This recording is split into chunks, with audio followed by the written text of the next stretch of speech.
Well, what do you guys think? Will they testify? I don't know. That's yet to be seen. So if you want to know that, subscribe to the channel. We'll keep you up on the latest news. That's on the New York deposition for the governing body members to attend. They're summoned to attend a deposition. We'll see if they show up. It's supposed to be by August. Anyways, for those of you that don't know me, my name is Vern. This is Fixing My Faith. I've been on this channel for about 3 years, talking about different stuff. I sent letters out to my MPs, members of parliaments in both provinces. We try different things. We tell our stories in different ways. So what I did the other day is I filed a complaint with the BC, British Columbia, that's the province I'm in, their Human Rights Tribunal. And there's a whole series of questions you got to go through. I'm going to kind of thumb through that here with you, give you a sample of what happens when you file. I showed you all the websites for filing. If you haven't seen that, I'll pin that video at the very end of this video, because I'm not going to put those on this video. This is just what happens when you file. So let's get into it. Move over to this screen here. So on this screen here, I'll kind of go through that a bit here with you. You get an email back right away with a number, and they give you a case number. A copy of your complaint is attached. Keep it for your records. It'll be processed and screened. The tribunal does not investigate complaints. Your case will be screened. So this means that we will review your complaint to see if it sets out possible discrimination, was filed within the time limit. You'll be notified in writing if we need more information. Your complaint will proceed to the next step, or your complaint will not proceed. So you can amend your complaint. These are amendment links. Do not send us your evidence. Evidence includes witnesses, documents, and other things that shows what's happened. Start gathering your evidence now, but do not share it with the tribunal or other parties. So keep your evidence a bit private. We will tell you how and when to share your evidence. We will not review or retain evidence you send before you are asked to submit it. If you have questions about complaint process, you can go to their website. They cannot provide legal advice or representation. So if you need free legal assistance, you can make an appointment with the BC Human Rights Clinic. And there's other organizations that can help. So it says you'll be notified on your complaint. They're managing a large volume of complaints, so it might be delayed. And then they give you your PDF. This is kind of a submission. I did my submission online, so this is kind of what it looks like. You can go through all of that. So anyways, the respondent contact information, I want to name the organization that discriminates against me. Yes, so you name it, Watchtower Bible and Tract Society. And your relationship, it's like an employer, I guess. I was a member of the religion for 30 years. I provided unpaid ministry, spiritual services, including Indigenous communities across Alberta and the North. There's their email. I just got off their website. Their address. This is the Canadian branch. Their phone number. It's all public. And there's 9 steps. So the areas of discrimination, step 2B, grounds of discrimination. So I identified myself as Métis, which I am, and I worked for a decade. So you kind of tell your little bit of your story. And I'll post this on my comments section of the video, guys. So if you want to really read through all this stuff, you can use it as an example if you need to. So I just described what happened to me. Described what they did to harm me. Number 4, the time limit to make the complaint. So this is very important, folks, the time limit. Here's how I dealt with the time limit, because it was I left the organization back in 2012. I was discriminated 8 years later, but now it's 2025, right? So I was back in 2019. I was discriminated. So here's how you can handle this. I continued to experience active discrimination and emotional harm due to ongoing shunning by my daughter, former friends, family members who are Jehovah's Witnesses. As recently as the May 2025 Regional Convention, the organization reinforced that. Indeed. So what's the date of the most recent conduct that you listed in discrimination? This year, the convention, like presently. So you put the present date. You're being discriminated until now. And once you name the convention, well, it's public. You see, it's here we'll deal with this. Did the most recent conduct happen in the last year? Yes. Did all the conduct happen in the last year for all the respondents? No, because it started way back when. Is all the conduct related or similar? Yes. Explain how the conduct is similar or related. I continued to experience active discrimination, emotional harm due to ongoing shunning by my daughter, former friends. You kind of say the same thing over again. And I put in here, as recently as May 2025 Regional Convention, the organization reinforced that individuals like me should be considered spiritually dead, further solidifying and encouraging their rejection of me. This has caused repeated emotional trauma and has damaged my family relationships to this day.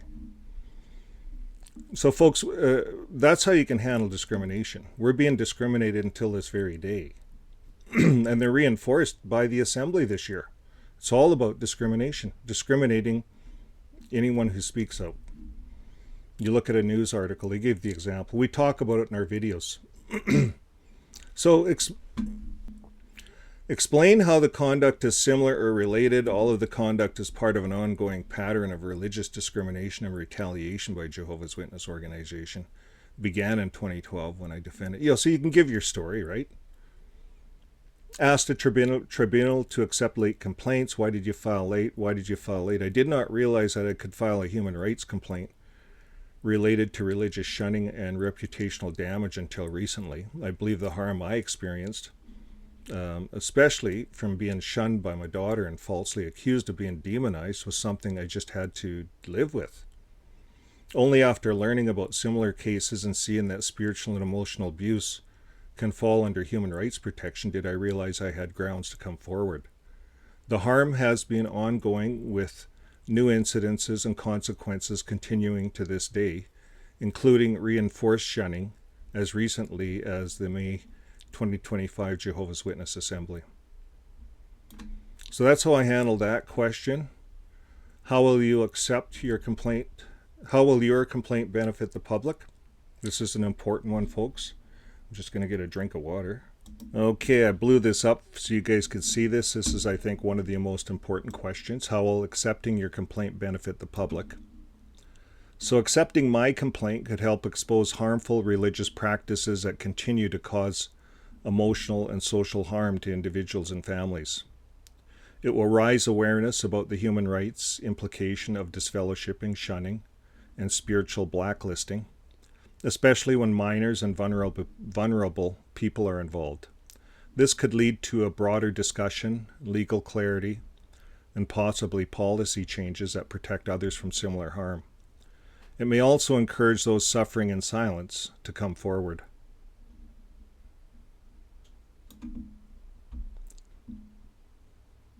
So why would the delay in filing not harm anyone else? Well, the delay does not harm the respondents because the key facts of the case have been known to them for years. Their own policies, publications publicly endorse the practices that caused harm. And they continue to promote these actions at conventions and in literature. There's no significant prejudice to the respondents from this delay, but there would be substantial harm to me and to the public interest if the complaint is not heard. So step 5, other proceedings. Well, if you had court orders on the go or things, maybe a lawsuit or something, you'd check that. I have nothing on the go. Step 6 is remedies. I think this is important. Remedies.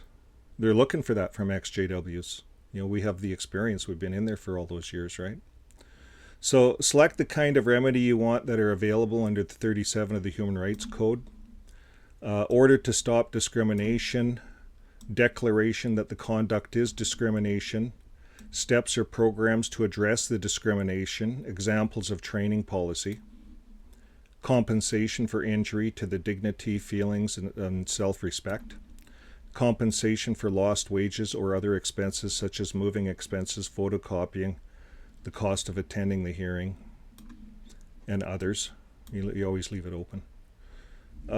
Details, something specific, job back policy. I would like the organization to issue a public apology and clear retraction of the defamatory spiritual accusations made against me.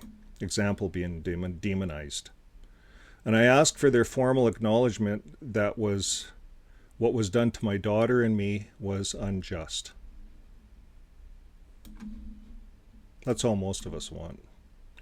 Step 7, mediation. Do you want to attend? I said yes. Got to be serious, right? And you can do that over the phone or over the Zoom meetings, folks. You don't have to drive anywhere. Steps 8, Indigenous people. Well, I'm Indigenous, so I asked for, the option was open, so I asked for an Indigenous navigator to contact me. The more information, the better, right? It's open. So that's kind of it. That was the end of it. That was that easy, really. So if you haven't filed your human rights yet, go online, check it out wherever you are. They're all over the world, and you can file a report like this, and it comes back fairly quick. I think the more of us XJWs that use this medium as a voice, I think the more the merrier. The human rights all over the world start seeing these complaints coming in from all the XJWs, and pretty soon they have to do something about it. They have to start talking about it. I know here in Canada they're talking about, in Jehovah's Witnesses organization, Watchtower, they're on the hit list because the finance minister in Canada is talking about right now of looking into charitable organizations. And if a charitable organization is not helping the poor, and that was one of the statements made, why are they allowed to be charitable? They can be there whatever they want, but they don't get the tax breaks that a charitable organization gets. And we all know that Jehovah's Witnesses are not charitable. They just go door to door. They imagine the amount of trees that get knocked down with their literature. I thought about that. Imagine all the gas fumes that go into the atmosphere from all those people, all those JWs, loopholed into driving around through community and pioneering and driving around and circling neighborhoods looking for return visits and scouting out for audit homes and seeing if people drive home and waiting and then pulling up and then waiting a few minutes until they get into the house with their groceries and then going up. 5 minutes is good, and then get in there and get them while it's hot. They've been in audit home for a while. I know all of this because I was a pioneer for several years, and I attended the pioneer schools, and this is what they trained you to do. Imagine all the gas that goes into the atmosphere, but it's all for Jehovah. You see, they put the blood guilt upon us. If you don't do this, you could be blood guilty. So folks, it's it's a farce. It's a dangerous religion. You sign over your life to them if you ever need a medical treatment that includes blood. You're coerced into signing their blood card. You don't want to die, but you don't want to lose all your friends and family, if you don't sign that card. Maybe you could have a secret meeting with your doctor. Tell him you want to live. I don't know. You guys have to decide. That's one I would deal with really quick, because they're making you do power of attorneys and going to your doctors with them, with these blood cards, and it's getting filed with your medical doctor. So you don't have to die. Jesus is about life, but file your BC Human Rights Tribunal. You know, a lot of us are emotionally mixed up. A lot of us, most of us need therapy.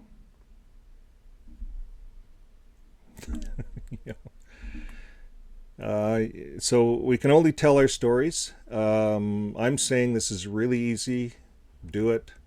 It's not hard, and they get back to you fairly quick. And I know I had kind of a feeling of relief. You know, I felt like someone's listening. You know, my story's kind of out there where maybe just maybe it could get heard.